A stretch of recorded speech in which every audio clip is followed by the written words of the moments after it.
توجہ نہیں کرتے. تو شیطان کو اللہ نے قیامت تک مہلت دی ہے، گمراہ کرے گا. اس کو اختیارات دیے ہیں، وہ رستوں میں بیٹھے گا، وہ دلوں سے چمٹے گا، وہ انسان کی سانس اکھڑنے تک اس کی ناک پر بیٹھ کر اس کا انتظار کرے گا.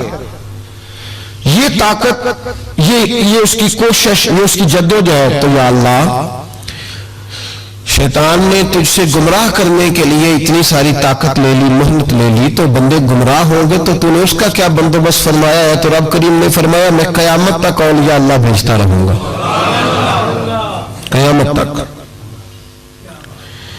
قیامت تک اللہ کے بندے آتے رہیں گے، اپنی فکر سے، اپنی سوچ سے، اپنے درد سے، اپنے پیغام سے، اپنی جدوجہد سے. شیطان جتنی چاہے گمراہی پھیلائے، لیکن اللہ اجمیر میں ایک ولی بھیجے گا جو لاکھوں کو کلمہ پڑھا دیا کرے گا. ایک بندے کی برکت سے لاکھوں لوگ دین میں داخل ہو جائیں گے. ایک داتا علی اجمیری کی وجہ سے اللہ پورے بر صغیر میں اسلام کے قدموں کو مضبوطی عطا فرما دے. تو اللہ فرماتا ہے اگر میں نے دشمن کو اتنی اجازت دی ہے تو میں نے دوستوں کو بھی بڑی رحمتوں سے نوازا ہوا. اللہ کے بندے، اللہ کے دوست، اللہ کے محبوب، ان کی گفتگو، ان کا انداز، ان کے پاس اٹھنے والے، بیٹھنے والے، ان کے ساتھ رہنے والے، ان کی بات سننے والے، انہیں ان کی باتوں سے خوشبو آتی ہے. وہ لوگ جب قریب ہوتے ہیں اور جب ان کے پاس اٹھتے بیٹھتے ہیں تو اس نور کی برکت سے شیطان کے سارے وار ضائع ہو جاتے ہیں. سارے وار. شیطان پوری جدوجہد کرتا ہے، کوشش کرتا ہے، لیکن اللہ کے ولی کی ایک بات. آج بیٹھے نا ہر گلی میں، ہر چوک میں شیطان، لیکن پھر بھی مسجد خالی نہیں کرا سکا، اس لیے کہ اگر شیطان کے پاس طاقت ہے تو رب رحمان کے بندوں کے پاس بھی بڑی طاقت ہے. تو یاد رکھ لے، اولیاء اللہ کا وجود ہر زمانے میں رہا، ہر زمانے میں. یہ علیحدہ بات ہے کہ ہر شعبے کے اندر کمزوری آئی ہے تو یہاں بھی آئی ہے، لیکن ولی کبھی نہ ختم ہوئے ہیں نہ کبھی ختم ہوں گے. یہ موجود ہے ہر گلی میں، ہر نگر میں، ہر کونے میں. بات صرف اتنی ہے کہ لوگوں نے میری طرح تنقید کی اینک لگا لی ہے. ہم لوگ زاویہ نگاہ نہیں بدلتے، ہم زاویہ نظر نہیں بدلتے. ہم کمیاں دیکھتے ہیں، شر دیکھتے ہیں، خیر نہیں دیکھتے. ہم غلبہ نہیں اپنی طبیعت میں عقیدت کا ڈالتے، اس لیے ہمارا نقصان ہوتا ہے. اور یہ بھی شیطان کا وار ہے، یہ بھی شیطان کا وار کہ وہ ہمیں کسی اللہ والے کے قریب جانے نہیں دیتا. تو یاد رکھیں نبی پاک صلی اللہ علیہ وسلم کی امت کے جو اولیاء ہیں، ان ولیوں نے ہر زمانے میں ڈٹ کر شیطانی قوتوں کا مقابلہ کیا. نبی پاک صلی اللہ علیہ وسلم کے بعد آپ دیکھ لیں ایک شخص ایسا ہوا ہے جس نے لاکھوں لوگوں کی ہدایت کا وہ بندہ ذریعہ بن گیا. امام جعفر صادق سے لے کر امام اعظم ابو حنیفہ تک، اور امام اعظم ابو حنیفہ سے لے کر امام شافعی، امام احمد بن حنبل تک، اور پھر حضرت جنید بغدادی، حضرت سری سختی، حضرت سیدنا معروف کرخی، اور سب سے بڑھ کر محبوب سبحانی حضور غوث پاک جیلانی رضی اللہ تعالی. آپ کبھی ان لوگوں کی فکر کو سمجھیں، ان لوگوں کے مزاج کو سمجھیں.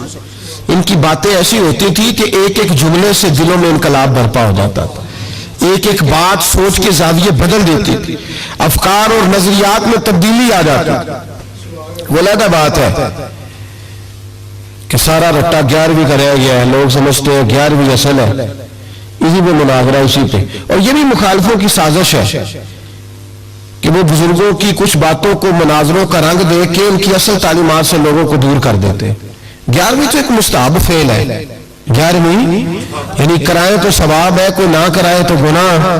کتنے گھر ہیں جن میں 11ویں نہیں پکتی؟ کسی نے کبھی فتویٰ دیا ہے کافر ہو گئے معاذ اللہ، یہ گناہ گار ہو گئے. 11ویں اور جو پکانے والے ان سے بھی ایک گزارش ہے کہ 11ویں مستحب ہے، اس کے لیے مسجد میں اعلان نہیں کرنا چاہیے. اس کے لیے فجر سے پہلے سپیکر نہیں کھول دینا چاہیے کہ سارا محلہ چندہ دے 11ویں پکانی ہے. مستحب فعل ہے، اور مستحب کے لیے سوال کرنا منع ہے، منع ہے سوال کرنا. اعلیٰ حضرت نے لکھا ہے کسی نے عمرے پہ جانا ہے، دل تڑپ رہا، پھر بھی اس کے لیے سوال کرنا منع ہے. کسی کو کہہ نہیں سکتا کہ میں نے جانا ہے. حالانکہ نبی پاک کے روزے کی حاضری اگر کسی نے ایک دفعہ بھی نہیں دی، اعلیٰ حضرت فرماتے ہیں حضور کے روزے پہ جانا امت کے لیے واجب ہے. تو اس کے لیے جب سوال کی اجازت نہیں تو مستحب کام کے لیے لوگ سویرے سپیکر کھول لیتے. اور جناب گلے لگے ہوئے یہاں 11ویں کا حصہ ڈالو، تو 11ویں کا یہ مقصد نہیں. لنگر شریف تبرک ہے، برکت ہے، شفا ہے، سارا کچھ ہے، لیکن اس کے لیے سوال کرنے کی اجازت نہیں ہے. اپنی مرضی سے کچھ لوگوں کو توجہ اگر ہے اور وہ مل کے کوئی ایسا بندوبست کر لیتے ہیں تو اس میں منع نہیں، لیکن اس کو جو اس کا شریعت کے اندر درجہ ہے اس درجے میں رکھا جائے. اس میں مناظرے ہوتے ہیں، بحث ہوتی ہے. حالانکہ 11ویں اصال ثواب کی ایک قسم ہے. 11ویں اصال ثواب کی ایک کل شریف بھی اصال ثواب ہے، 10واں بھی، 40واں اصال ثواب. یہ ساری قسمیں اصال ثواب کی ہیں. آپ کل شریف کہتے ہیں، ہندوستان والے تیجا کہتے ہیں.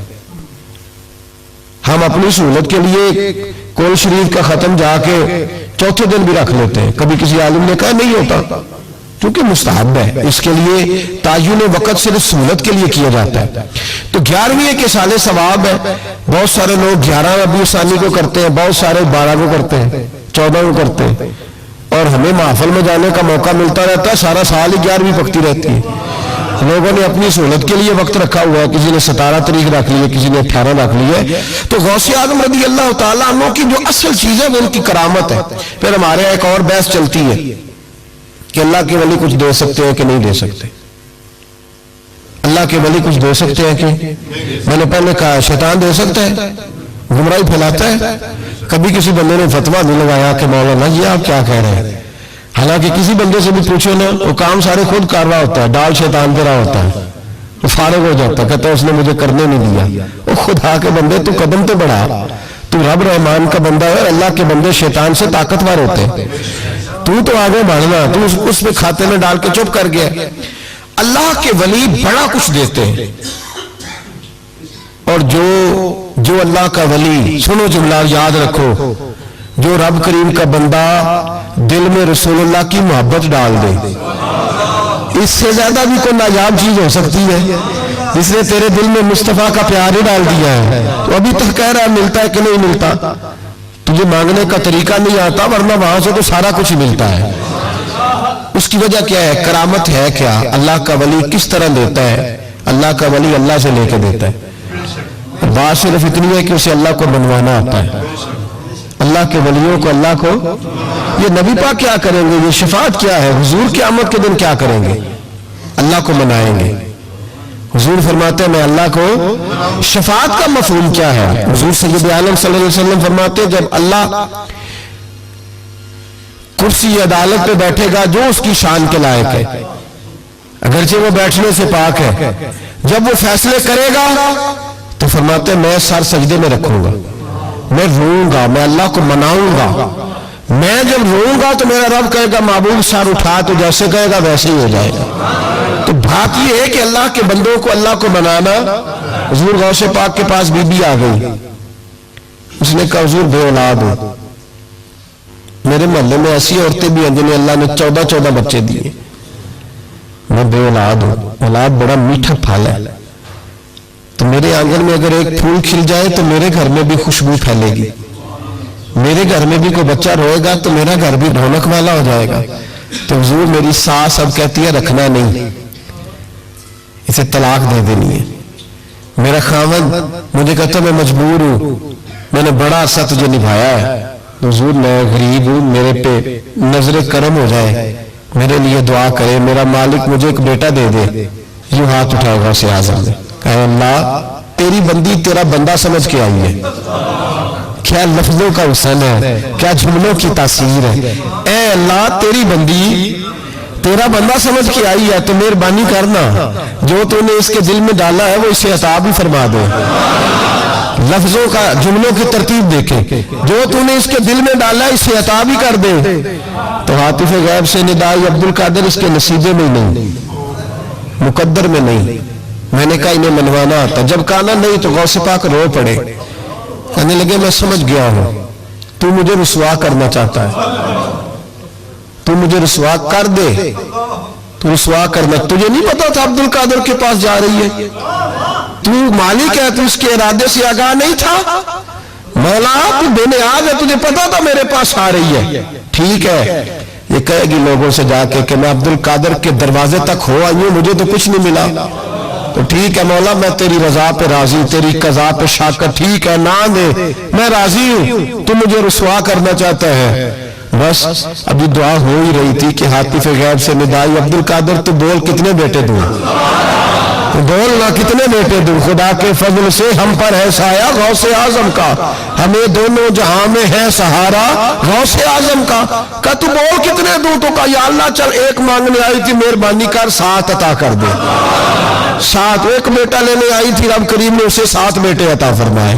وہ بھائی تجھے منوانا ہی نہیں آتا، تو اس رستے کا مسافر ہی نہیں، تو اس رستے کا مسافر ہی نہیں، تجھے منوانا ہی نہیں آتا۔ ہمارے بزرگ گزرے حاجی صاحب رحمت اللہ علیہ، تو مدرسہ ان کا چھوٹا تھا، کہتے تھے مجھ سے نہیں چندے مانگے جاتے، میرا چھوٹا ہی ٹھیک ہے، چھوٹا ادارہ تھا، تو لوگ بچہ داخل کرانے آتے ہیں، صاحب بچہ داخل کر لیں، کہتے گنجائش نہیں، اتنے کمرے تھے بچے داخل ہو گئے، جو سیانے بندے تھے انہیں پتا تھا، کہتے تھے ٹھیک ہے آپ نہ داخل کریں، ہم بد مذہبوں کے مدرسے میں داخل کرا دیتے، ہم بد مذہبوں کو ٹھیک ہے آپ نہ کریں، ہمارے پاس ہے وہاں ایک مدرسہ پیٹنے والوں کا، وہاں داخل کرا دیتے ہیں۔ تو سب کہتے ہیں او یار کبھی کوئی گنجائش ہوئے اس کو رکھو کسی جگہ پہ، کوئی کمرہ دیکھو، میرے والے کمرے سے اٹھا لو۔ لوگوں کو انہیں منوانا آتا تھا، جن کو پتا تھا کس بات پہ مانیں گے انہیں منوانا آتا تھا۔ میں نے بریلی شریف میں یہ رنگ دیکھا ہے، جب کسی بات پہ بریلی کے بزرگ پریشان ہوتے اور کوئی آزمائش آتی ہے تو جو جاننے والے لوگ ہیں وہ کہتے ہیں چلو حضور کی کو نعت چھیڑ دو۔ جب نعت پاک چھڑ جاتی ہے تو چہرے کھلنے شروع ہو جاتے ہیں، وہاں توانائیاں بھول جاتے ہیں لوگ اپنے سارے گاؤں۔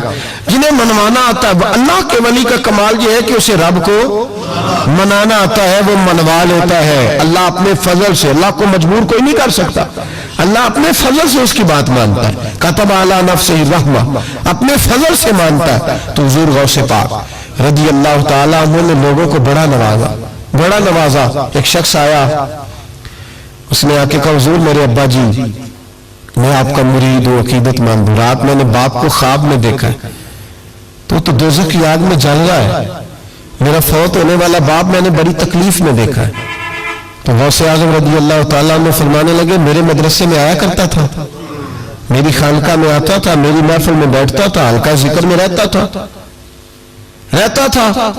تو اس نے کہا حضور کبھی کبھی آتا تھا، کبھی کبھی۔ غوث اعظم نے مصلی بچھا لیا، کہا یا اللہ تیرا وعدہ نہیں کہ جو اہل اللہ کے مجالس ذکر میں بیٹھے گا تو اسے شکی نہیں کرے گا، اسے صحیح۔ اور یہ مسلم شریف کی حدیث ہے۔ اب مسئلہ یہ بن گیا، پہلے سنی دلیل نہیں مانگتا تھا، ورنہ ٹھیک ہے، اب سنی بھی کہتا ہو نہیں یہ آپ کیا کہہ رہے ہیں، یہاں ہمارے اندر بھی کمی ہے۔ نہ اللہ کے ولی کے منہ سے جو نکلتا ہے وہ رب کی رضا والا جملہ ہوتا ہے۔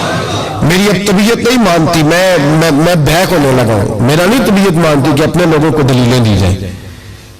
ہم تو ماننے والے لوگ ہیں، ہمارے لیے تو بزرگوں کا اشارہ بہت کافی ہونا چاہیے۔ مولانا امجد علی اعظمی صاحب اعلیٰ حضرت کے خلیفہ ہیں، وہ کہتے ہیں ایک دن میں نے تقریر کی، تقریر کے بعد ایک شخص نے مجھ سے حوالہ پوچھا تو میں ساری رات روتا رہا۔ میں نے کہا یا اللہ یہ تیرے بندے کیا سمجھتے ہیں کہ ہم جھوٹ بولیں گے ان سے؟ یہ میں بات بیان کر رہا ہوں ممبر پہ بیٹھ کے، وہ غلط ہو سکتی ہے۔ فرماتے ایک دفعہ زندگی میں ایسا ہوا تو میں نے رات رو کے گزارا۔ یہ کیا بات ہوئی؟ ہمارے ہاں اب اس قدر زیادہ، جس آدمی ایک بندہ کہنے لگا بخاری سے کھول کے دکھائے، میں نے اس کے آگے بخاری رکھ دی، میں نے کہا پڑھو، کہنا میرے کو تو نہیں پڑھی جاتی، تو میں کہا پھر تو اعتبار کر، پڑھی نہیں جاتی سے تو پھر اعتماد کر۔ عجیب بات ہے کہ ہم جو ممبر میں بیٹھا ہوا ہے، مسلح میں بیٹھا ہوا ہے، اسے تو کم از کم بیانہ دار جان لے، تو اپنے اندر سے یہ چیز ختم کرے۔ سنی تو عقیدت مند ہوتا ہے، اس کی طبیعت، اس کے تو مزاج کے اندر لطافت ہوتی ہے، وہ تو ہلکے سے جملے سے مسکرا کے سارا کچھ مان جایا کرتا ہے۔ تو یہ جو پراپوگنڈے کا آپ شکار ہو رہے ہیں اس سے باہر آئے۔ بہرحال بات بیان کر دیتا ہوں۔ حضور غوث اعظم رضی اللہ تعالیٰ عنہ کہنے لگے اے اللہ تیرا وعدہ نہیں؟ دلیل کیا ہے؟ مسلم شریف کی حدیث، نبی پاک علیہ السلام نے فرمایا جو ذکر کرنے والوں کی مجلس میں خالی بیٹھ جائے اللہ تبارک و تعالیٰ اسے بھی سعادت عطا فرما دیتا ہے۔ اگر شقی ہو، بدبخت ہو تو اللہ اسے نیک بخت فرما دیتا ہے۔ تو حضور غوث اعظم حضور کی اس دعا کا وسیلہ دینے لگے، یا اللہ تیرا وعدہ نہیں تھا؟ وہ یہاں آیا کرتا تھا تو خدا بندہ اس کی قبر پہ عذاب۔ وہ شخص کہتا ہے میں گھر میں جا کے سویا، دوبارہ میرے ابا جی ملے تو مجھے کہنے لگے بیٹا عبد القادر کے پاس جاتے رہنا، عبد القادر کے پاس جاتے رہنا، جو ان کی مجالس میں جاتا ہے اللہ اس سے بڑا ہی راضی ہوتا ہے، وہاں جاتے رہنا۔ تو بھائی ان لوگوں کو رب کریم کو منانا آتا تھا، لیکن ان کا اصل کمال کیا تھا؟ تربیت۔ ان کا اصل شعبہ کیا ہے؟ سارے بولے، اصل شعبہ تربیت ہے۔ اب بھی نا اگر ہمارا مزاج تربیت کا بن جائے نا، نبی کریم صلی اللہ علیہ وسلم نے فرمایا کہ حکمت مومن کی گمشدہ میراث ہے، اسے ڈھونڈا کرو۔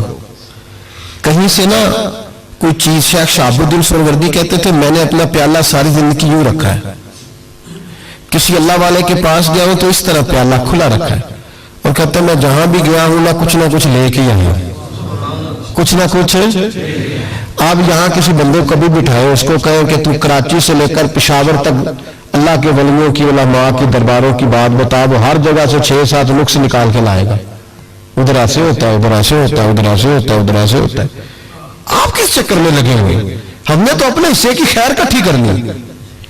کیوں وہ والی اینک لگائی ہے جس اینک پہ ہم نے گرد تنقید کی ڈال لی ہے؟ لوگ اور ساری زندگی تنقید کرنے والا اندر سے خالی ہے، اس کی زندگی اس طرح ہے جس طرح پاگلوں کی ہوتی ہے، بول بول کے اور تنقید کر کر کے اس نے اپنے دل کی زمین بنجر کر لی ہے، کوئی شے ہاتھ نہیں آئی، کیونکہ وہ ساری زندگی سمجھے ہی نہیں۔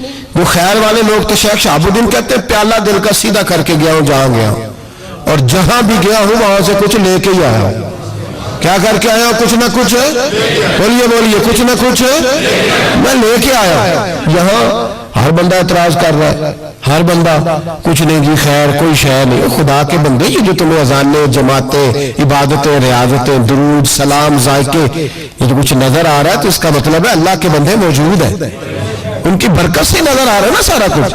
تو اولیاء اللہ کے پاس لوگ خیر لینے جاتے تھے، ان کی زندگی کے مقاصد تربیت تھی، خیال تھا۔ غوث اعظم کے زمانے میں ایک گویا تھا، آج تو لوگ بزرگوں کے نام پہ ساز رنگ کی محفلیں سجاتے ہیں نا، گویا تھا غوث اعظم کے زمانے میں، گانے گاتا تھا، تو غوث اعظم اسے سمجھاتے تھے کہ یہ طریقہ درست نہیں۔ اور ہمارے زمانے میں جس کی ہاں میں ہاں ملاؤ وہ راضی رہتا ہے، اور کسی بات پہ ٹوک دو تو فوراً ناراض۔ ہمارے زمانے کے اندر یہ ماحول ہے کہ جہاں آپ نے کسی بندے کو کہا کہ تو غلط ہے، یا کسی کو جس جگہ ڈانٹا اس جگہ یہاں تو مداری بن کے وقت گزارنا پڑتا ہے، جو آئے اس کے اشاروں پہ ناچو تو لوگ ٹھیک ہے۔ ہم چاہتے پتہ کیا ہے کہ صوفی صاحب ہو، پیر صاحب ہو، تو وہ نا ہمارے سامنے ہمارے اشاروں پہ چلے۔ آپ کسی بندے کو اس جگہ انکار کریں، انکار۔ میرے حساب نا کچھ لوگوں کو اٹھ کے ملتے تھے، کچھ لوگوں سے پورا اتنا سا ہاتھ باوقات ملایا جاتا تھا۔ میرے دل میں اکثر سوال آتا تھا، ایک دن میں نے کہا حضور یہ بڑے فضول سے کچھ بندے ہیں تو ان کو بعض اوقات اعزاز ملتا ہے، تو کچھ بڑی محبت کے ہیں تو ان کو اتنا سا ہاتھ بھی آپ ملا لیتے ہیں، تو ایسا فرمانے لگے یہ اپنے بیگانوں کا فرق ہے۔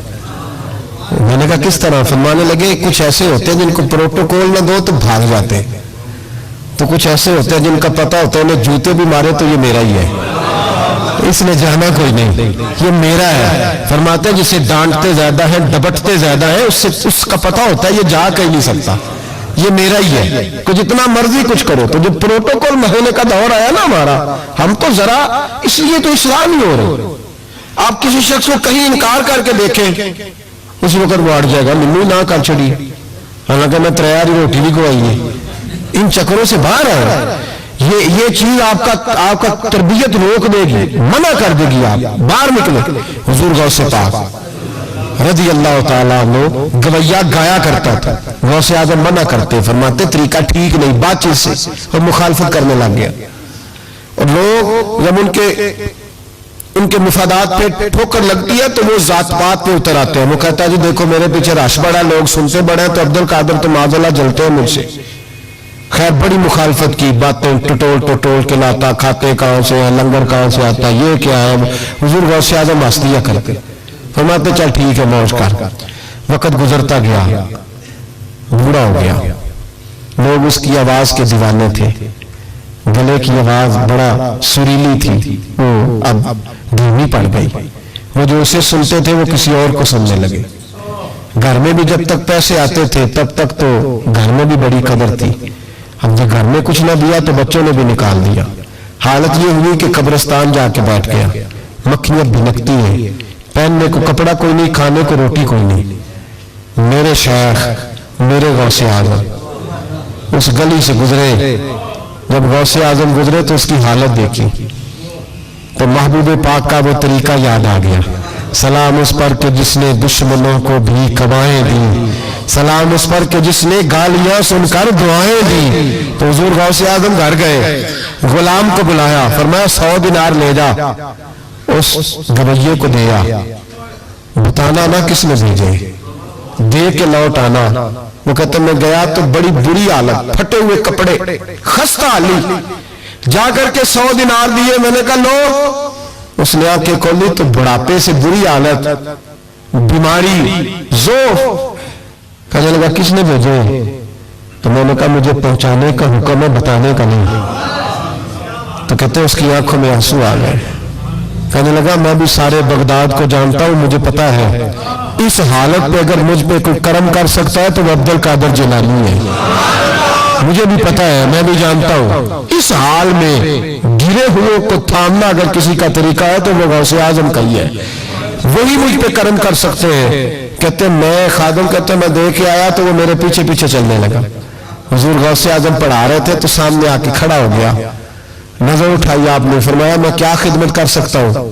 چیخ ماری اس نے, رویا, قدموں میں گرا. انہوں نے کہا عبد القادر تو میرے نبی کا سچا وارث ہے, تو سچا وارث ہے نبی پاک صلی اللہ علیہ وسلم کا. میں ساری زندگی مخالفت کرتا رہا اور جب میرا کوئی نہ بنا تو میرا بن گیا. اب مجھے بتا کہ اس بڑھاپے میں توبہ کروں تو اللہ قبول کر لے گا؟ تو غوث اعظم فرمانے لگے تو سچے دل سے توبہ کر, اللہ تیری توبہ بھی قبول فرمائے گا اور تجھے اپنے نیک بندوں میں شامل بھی فرمائے گا.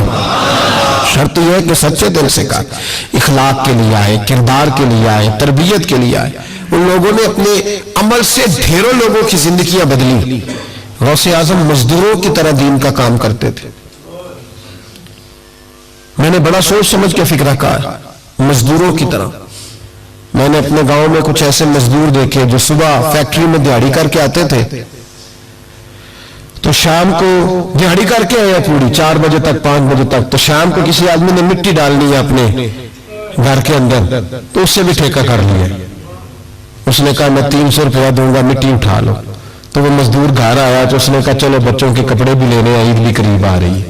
یہ مزدور لوگ بڑی جدوجہد کرتے ہیں.